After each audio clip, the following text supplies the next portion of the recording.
Assalomu alaykum. PDP Online'ning Java Development kursiga xush kelibsiz. Bugungi mavzuyimiz Javada enum, ya'ni enumerationlar haqida bo'ladi. Mavzuyimiz rejasi 5 ta qismdan iborat. Birinchi qismi bu hayotda uchraydigan cheklangan holatlar haqida.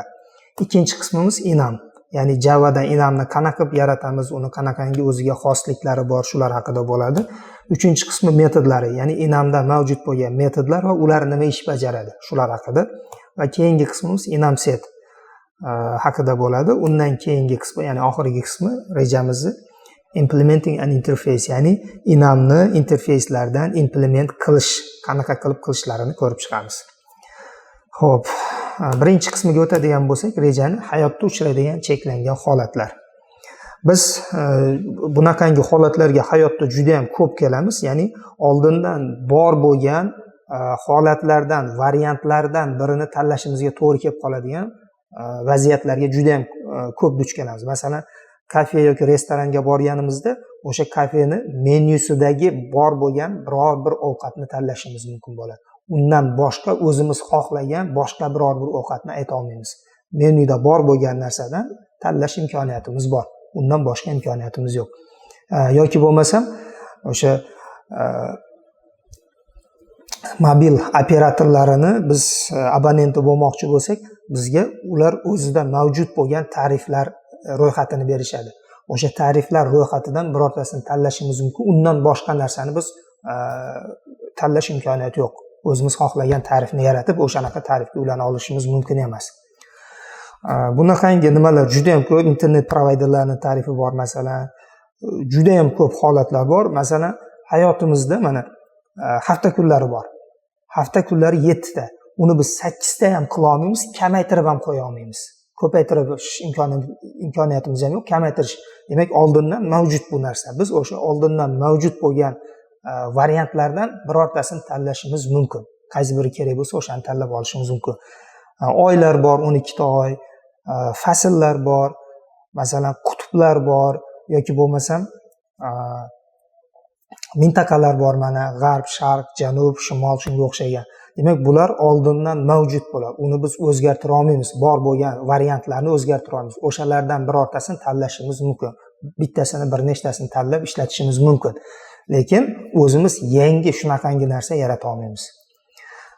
Xuddi shunaqangi holatlarda biz Javada xuddi shunaqangi holatlarni enumlar orqali ifodalaymiz. Enumning o'zi asosiy vazifasi nimada? Demak, ya'ni enum bizga keraklisini tanlash mumkin bo'lgan cheklangan qiymatlardan iborat menyuni yaratishga imkon beradi. Demak, biz oldindan yaratilganlarini tanlashimiz kerak edi. O'sha oldindan yaratilgan degan narsani bizda enum shu oldindan yaratib berar ekan. Enum orqali oldindan yaratib qo'yamiz, keyinchalik undan birortasini tanlab ishlatib keta olishimiz mumkin ekan. Xo'p, endi bu holatlarni qarang. Enum bo'lmagan payti qanaqa amalga oshirilgan? Shunga bitta misol ko'ramiz. Mana keling, amaliy mashq orqali biz darsimizni davom ettiramiz. Aytaylik, mana shu fasl. 4 ta faslimiz bor. Birinchi faslimiz qish, ikkinchi faslimiz bahor, uchinchi faslimiz yoz, to'rtinchi faslimiz kuz. Mana shu 4 ta faslni ifodalash uchun biz nima ish qilishimiz kerak? Demak, faslning nomi bor ekan, faslning tartib raqami bor ekan, name va ordinali bor. Demak, fasl uchun men bitta klass yarataman. Mana faslni bizda season deb yuritamiz. Demak, keling shuni model package'ning ichida yaratamiz. Mana model package'ning ichida season degan bitta klass yaratdim. Demak, bu klassda bizda bor ekan string toifasidagi name bor mana, hamda int toifasidagi tartib raqami, ya'ni ordinal deylik. Xo'p, endi buni encapsulation prinsipiga asosan yaratib qo'yamiz. Birinchi konstruktorlarni olamiz. Hamda getter setterlarni ham olamiz mana.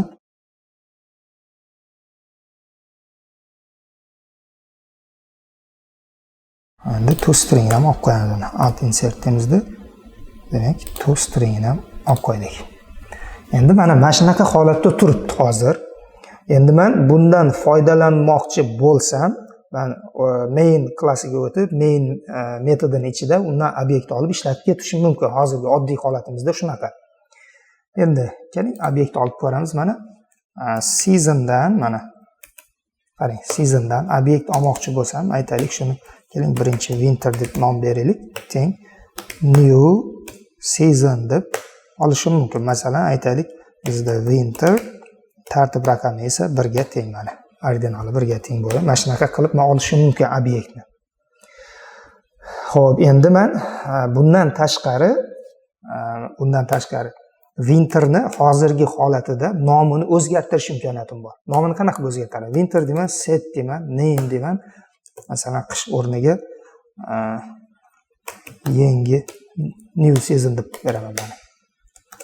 New season degan nom berdim men. Nomini shunaqa o'zgartirdim men.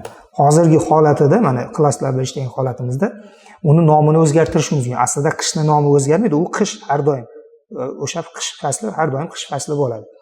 Endi uni nomini o'zgartirmaydigan qilishimiz uchun biz mana bu seasonga kirib set name degan metodini olib tashlashimiz kerak. Demak, cheklashimiz kerak. Mana get name qoladi, set name'ini olib tashlayman, mana olib tashladik. Endi uni nomini o'zgartira olmayman. Set name degani yo'q.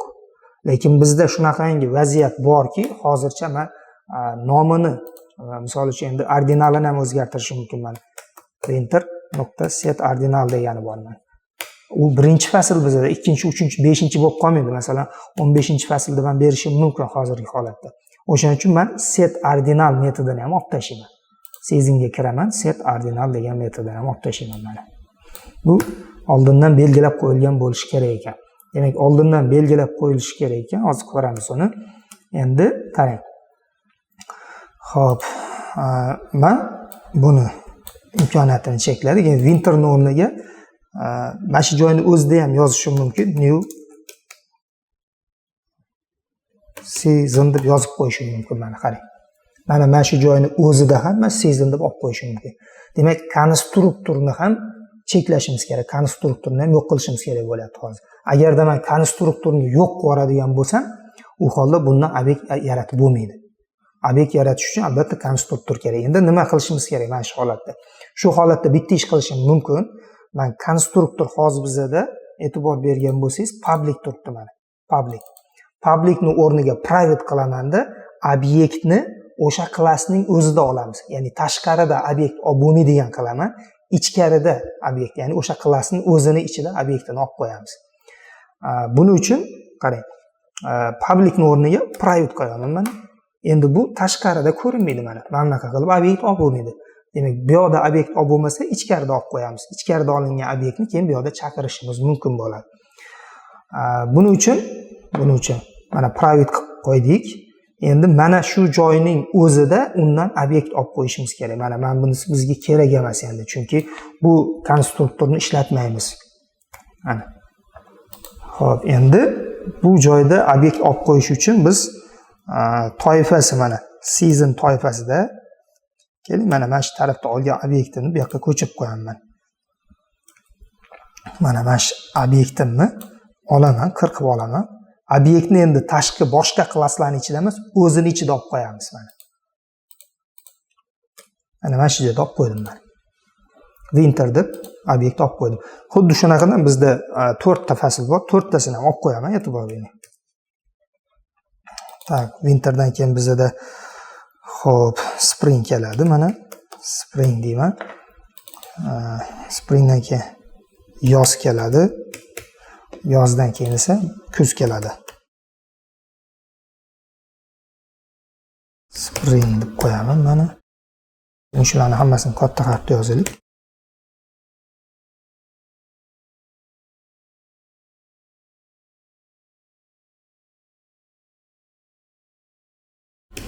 Summer deymiz.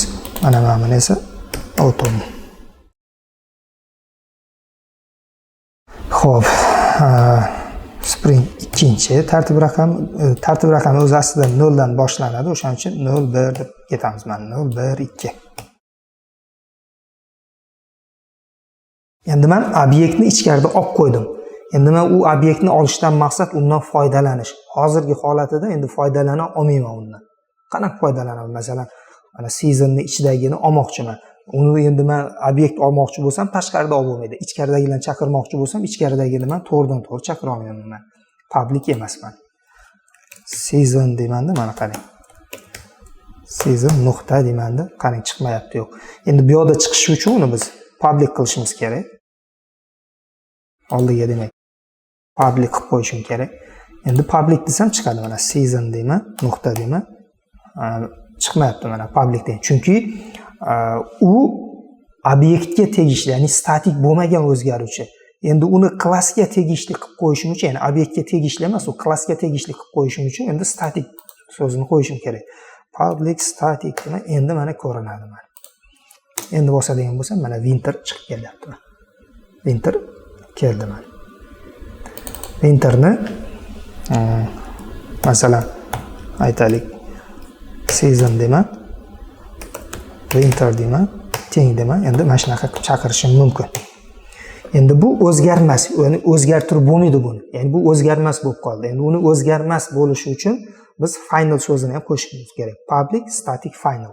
Demak, oldindan bor o'zgarmaydigan variant bu endi mana. 4 ta variant bo'ldi. Oldindan yaratib qo'ydik, o'zgarmaydi, nomi hamma narsasi bor variant. Buning uchun demak, o'zgarmasligi uchun final nimasini qo'shamiz mana. Mana shu qolgan uchalasiga ham xuddi shu narsani qo'shib qo'yamiz. Control vehicle mana qo'shib qo'ydim men. Endi menga kerakli bo'lgan mana shu obyektlarni bemalol chaqirib olib ishlatishim mumkin. Oldindan yaratilib qo'ydi. Men qaysi biri kerak bo'lsa, o'shalardan birortasini tanlab olib ishlatib ketishim mumkin. Xuddi o'sha real hayotimizdagiday bo'ldi mana. Masalan, aytaylik, season deyman mana. Menga o'sha fasl kerak, qaysidir fasl. Endi fasl deganda 4 tasidan bittasi nazarda tutiladi. O'shaning uchun season deyman. Mana season nuqta deymanda, autumn, spring, summer, winter mana 4 ta variant berdi menga. 4 tadan boshqa fasl yo'q. Oldindan yaratib qo'ydik. O'shalardan qaysi biri kerak bo'lsa olib ishlab ketaveramiz. Qaysi biri kerak bo'lsa olib ishlab ketaveramiz endi. Autumn deyman mana bo'ldi. Qaysi biri kerak bo'lsa olib ishlab ketaveramiz. Endi Javada o'sha nomlash konvensiyasiga asosan konstanta, ya'ni final o'zgaruvchilarning nomi katta harflarda yozilishi kerak edi mana. Shuning uchun men mana winterni katta harf bilan yozaman, springni ham katta harf bilan yozamiz mana. Summerni ham katta harf bilan yozaman mana. Hamda autumnni ham katta harf bilan yozaman mana.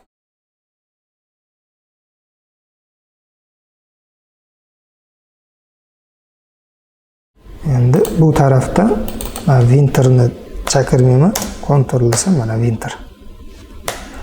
Ana qiladigan bo'lsa autumn mana. Qaysi biri kerak bo'lsa, tayyor variantlardan bittasini tanlashim mumkin xolos. Undan o'zim yangisini yarata olmayman, borini o'chira olmayman. Mana o'chirib ham bo'lmaydi buni, yangisini qo'shib ham bo'lmaydigan qildik. Endi shu joyda men bitta narsasini men o'zgartirib qo'yaman. Mana bu joyda endi menga ordinali kerak. Ordinali kerak bo'lsa, get ordinal, set ordinal deb aytdik. Endi bizda settir faqat getter bor. Uni faqat просто o'sha ordinalni o'zini qoldirsam bo'ladi mana. Settir yo'q bo'lgani uchun ordinalni chaqirsam menga o'sha ordinalini bersin. Get ordinal deb o'tirmayman, ordinal deb chaqirsam menga o'shasini beradi. Xuddi shunaqa name da ham settir yo'q bo'lganligi sababli name deb o'zgartirib qo'ydim. Endi toString da bizga mana bunaqa qilib chiqazmasin, keling shuni o'zgartiramiz. Biz o'zimizga moslashtiramizda shu name ni o'zi bizga yetarli mana. Name ni qaytarsin. Return name deymiz, yetadi shuni o'zi. Ordinali ham boshqasi ham kerak emas bizga. Ya'ni faslni nomini qaytarsin. Bo'ldi mana. Endi bizda mana shu nimamiz tayyor bo'ldi. Endi men shunaqa qilmoqchimanki, menga fasllarni ro'yxati kerak.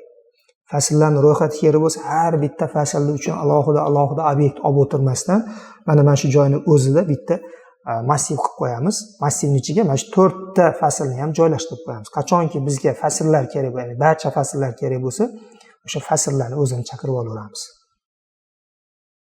Xo'p, buning uchun mana shu joyda bitta public static shaklida mayli final bo'la qolsin, season toifasidagi array ocha olaman. Season istayman. Keling shuni final qilib o'tirmaymiz. Chunki o'zi ichidagilar final buni final qilishga hojat yo'q. Values deyman. Qiymatlari endi, ya'ni o'sha fasllarning qaysi o'zlari qiymatlari deymiz. Aytaylik, bizada winter virgul spring virgul summer virgul autumn. Mana shu 4 ta fasldan iborat qiymatlar. Fasl qiymatlari turibdi mana. Endi menga barcha fasllar kerak bo'lsa, valuesni chaqirsam yetadi. Har bir uchun alohida obyekt olib o'tirmayman. Array yasab o'tirmayman. Ichkarida yasab qo'yibman. Kerak bo'lsa chaqirib olib ishlatiraman. Xo'p, mana bo'ldi. Demak, bizda klassimiz tayyor. Barcha holatlarni nazarda tutgan holda o'sha cheklangan holatni biz ifodaladik seasonni. Mainga o'taman, endi ishlatib ko'ramiz. Demak, birinchi bo'lib name'ini chaqirib ko'ramiz. Mana string deyman. String aytaylik s deyman, mayli teng deyman. Winter'ni name'ini chaqiraman. Int deyman. Deyman. Aytaylik seasonni ordinalini chaqiraman men. Endi bitta array olaman. Arrayning nomi bu season toifasida bo'ladi. Season toifasidagi array seasons deymanda teng. Seasonning ichidagi arrayni chaqiraman, valuesni chaqiraman men. Va buni for each bilan bitta-bittalab ekranga chiqazamiz. Seasonsni for each qilamiz mana. For each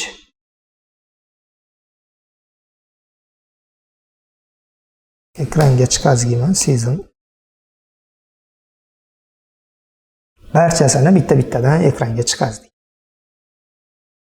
Xo'p, endi mana shu joyda men bu narsalarni ekranga chiqazib ketaylik. Ekranga chiqazamiz s ni. Va ekranga chiqazamiz i ni. Endi ishlatib ko'ramiz mana.